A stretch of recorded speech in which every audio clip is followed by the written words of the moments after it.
Atau tiba-tiba di tengah-tengah gue lagi ngomong nge-brief, dia ngobrol dengan orang lain. Cara penyampaiannya baik, nggak ada yang salah. Tiba-tiba gue dibentak sama dia. Please hargai kerja kerasnya mereka. Karena kalau nggak ada mereka, produksi program acara event itu tidak akan berjalan.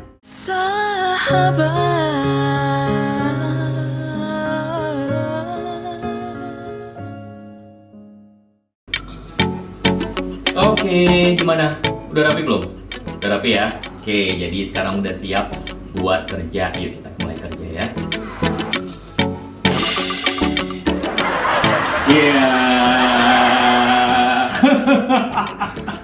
Kan sekarang ceritanya lagi WFH. Kalau WFH nyalain komputer gitu ya, nyalain webcam kan cuma atasnya doang yang kelihatan. Jadi ya udah, ngapain bawanya pakai celana pendek aja udah, nggak usah pakai celana panjang. Yuk kerja.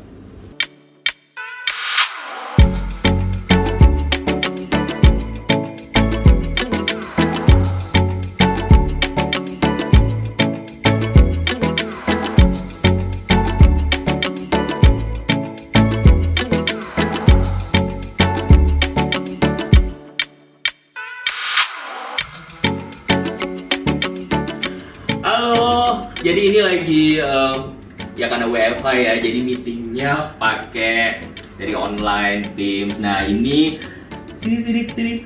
Nah ini teman-teman satu tim. Ini teman-teman sependeritaan, ini satu tim. Tuh, jadi kita berlima biasanya satu tim ya. Begitulah. Jadi hari-hari biasanya seperti inilah kerjanya, di depan laptop mulu sekarang ya, nggak bisa ketemu langsung. Oke, lanjut dulu ya.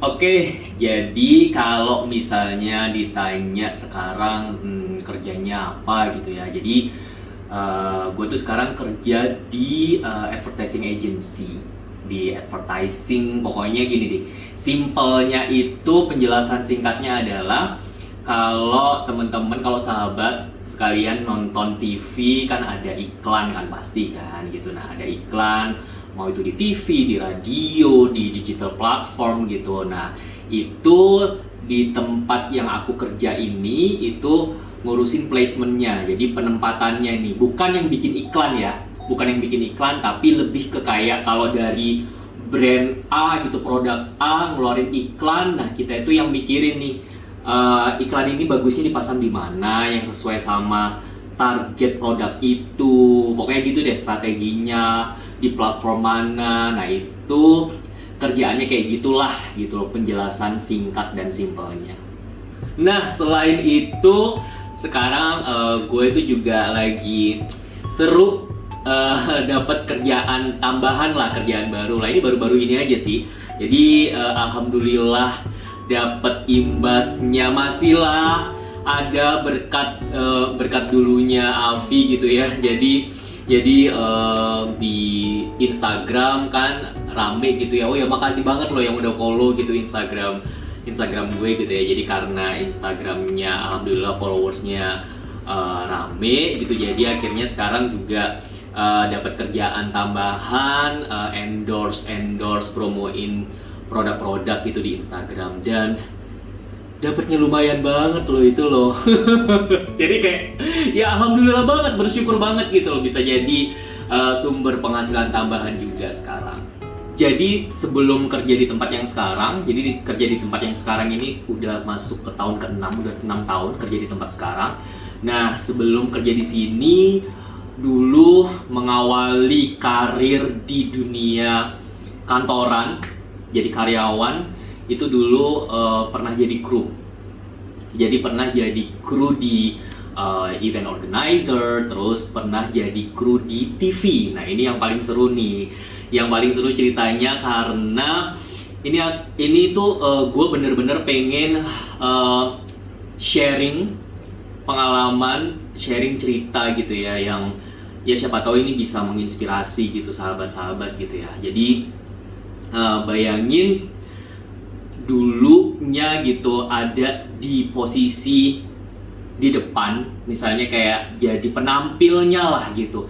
Istilahnya ya bahasa bahasa ininya jadi artisnya lah gitu. Nah, bayangkan saat tiba-tiba gue harus bekerja sebagai kru. Waktu itu jadi kreatif, jadi tim kreatif. Tapi dengan kita jadi tim kreatif, nggak cuman kerjanya cuman mikirin ide program apa segala macam, enggak. Tapi untuk part eksekusinya juga kita kan harus turun ya. Jadi kayak yang ngangkat-ngangkat kursi, bantuin ngangkatin kabel, itu juga gue lakuin. Dan waktu itu ada beberapa pengalaman yang lumayan gimana ya. Jadi kayak yang bayangin ya, yang tadinya artis jadi artis, terus tiba-tiba jadi kru tim kreatif. Itu adalah kita jadi kita yang bikin ide acara, otomatis kita harus menyampaikan itu, kita berhubungan sama artis. Jadi waktu itu tugas gue juga adalah gue nge-brief nih artis-artisnya as a crew. Jadi yang kayak pada saat itu sempat ngalami masa transisi yang lumayan berat, karena kayak yang ada egonya gue di situ, yang kayak yang biasanya gue jadi yang tampil, terus tiba-tiba sekarang gue harus jadi kru. Gue harus nge-brief artis-artis besar ini, atau gue harus nge-brief artis-artis yang sesama jebolan ajang pencarian bakat gitu loh. Terus kemudian sayangnya penderitaan sebagai kru, sebagai yang nge-brief artis itu ini udah bukan ini tuh udah jadi rahasia umum ya. Jadi banyak banget, ini gue tuh sangat menyayangkan banget, banyak artis-artis yang mereka itu menganggap remeh kru. Jadi ada banyaklah artis-artis besar gitu, nggak besar, yang baru-baru pun juga banyak gitu, kayak yang kru itu kayak, sorry ya kasarnya, kayak dianggap sampah gitu loh sama mereka gitu. Kayak yang gue pernah ngalamin, gue lagi nge-brief, padahal pada saat kita itu nge-brief mereka, kasih brief ke mereka, itu tuh kita punya tanggung jawab besar untuk ya artisnya ini tuh harus dengerin briefnya. Karena kalau dia nggak dengerin briefnya, dia salah, pesannya nggak tersampaikan, atau ada yang keliru-keliru, itu kita yang kena, itu krunya yang kena. Kita yang ditegur gitu sama KPI gitu misalnya, itu yang ditegur ya TV-nya, kitanya. Nah itulah gunanya brief. Tapi ada banyak banget gitu artis-artis yang saat kita nge-brief, bayangin, gue lagi nge-brief, dia nggak dengerin, dia mainan handphone. Gue tuh lagi nge-brief loh, dia mainan handphone, gak didengerin. Gue kayak dianggap, wah udah dianggap lalat kali ya, dianggap lalat gitu ya, nggak didengerin gitu. Atau tiba-tiba di tengah-tengah gue lagi ngomong nge-brief, dia ngobrol udah sama orang lain.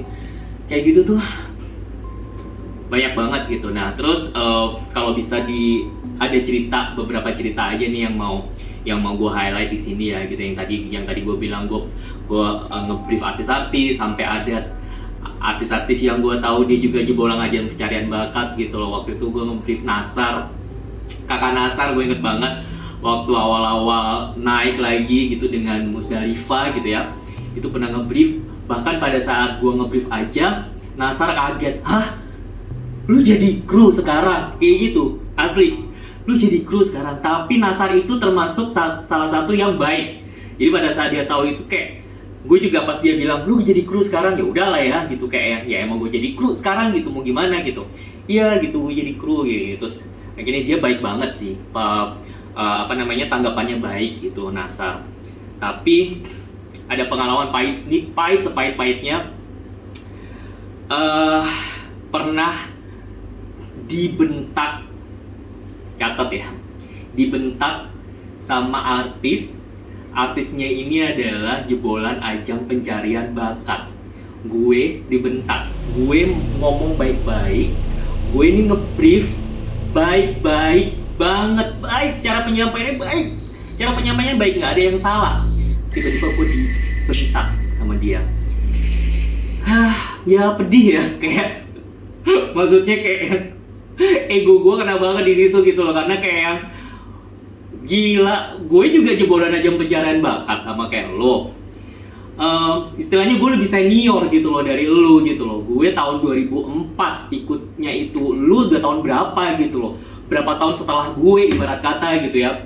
Tapi ya sudah, memang saat itu ya gue menyadari lah posisi gue kali ya. Jadi dia ngerasa dia lebih punya power gitu dibanding gue gitu loh. Tapi ya gitulah, pengalaman pahitnya itu pahit banget gitu. Tapi ya gini, yang pengen gue sampaikan gitu, kalau bisa dibilang tujuannya apa gitu dengan gue ngomong kayak gini tuh, ini bisa ke dua belah pihak gitu ya. Jadi kayak yang buat teman-teman mungkin yang suatu saat kalian dapat berkah, dapat rezeki, kalian terkenal jadi artis,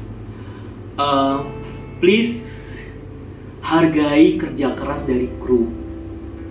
Apapun itu ya, bagian apapun itu, dari bagian kreatif, dari bagian produksi di lapangan, kameramen, sampai PU gitu ya, mas-mas, mbak-mbak yang nyiapin kopi segala macam. Please hargai kerja kerasnya mereka. Karena kalau nggak ada mereka, produksi program, acara, event itu tidak akan berjalan. Dan ini yang harus teman-teman juga tahu gitu ya. Misalnya ada artis A, B, C yang dipakai di sebuah program gitu ya. Itu ada perannya dari tim kreatif. Mereka tuh yang ngusulin nama-namanya. Jadi gimana nggak pahit gitu pada saat misalnya gue itu ngusulin nih, gue pakai cocok nih kayaknya di peran ini nih si artis A. Gimana sakitnya gue ngusulin, misalnya gue yang ngusulin si artis A itu, ternyata pada saat ketemu di lapangan gue dibentak sama si artis A itu. Gimana nggak rasanya? Gue yang ngusulin elu loh ada di program ini gitu loh. Jadi itu satu pesan gitu ya buat teman-teman yang nantinya atau mungkin yang sekarang udah jadi artis, please dihargai karena mereka kerja kerasnya luar biasa. Program itu nggak bisa ada kalau nggak ada kru TV, kalau nggak ada semua orang-orang di belakang layar. Oke, nah itulah kurang lebih yang bisa gue sampaikan, suka dukanya jadi pekerja kantoran. Nah yang pasti ini mungkin pesan-pesan terakhir gitu ya buat sahabat-sahabat gitu yang nonton gitu, dari pengalaman yang pernah gue alami gitu ya. Jadi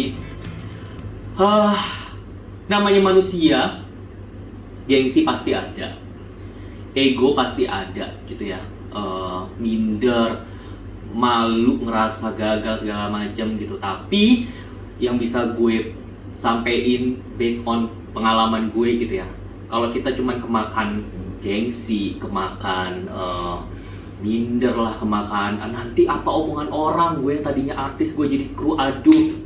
Kalau lu kemakan kayak gitu, lu tetap butuh hidup kan, lu tetap harus bertahan hidup kan gitu loh. Jadi kalau lu cuma kemakan gengsi, ya udah, gengsi itu nggak akan bisa bayar uang makan lu tiap hari. Gengsi itu ya udah, malah yang ada akhirnya hanya akan menghambat jalan lu, akhirnya lu nggak bisa maju gitu. Jadi jalanin aja, gimana pun juga ya lu butuh untuk bertahan hidup. Gimana caranya? Ya lakuin apapun itu selama itu halal. Selama itu halal, selama itu berada di jalan yang benar, ya udah jalanin aja gitu sih. Jadi nggak usah mikir yang macam-macam, jalanin aja selama itu hal yang baik, hal yang benar. Sahabat.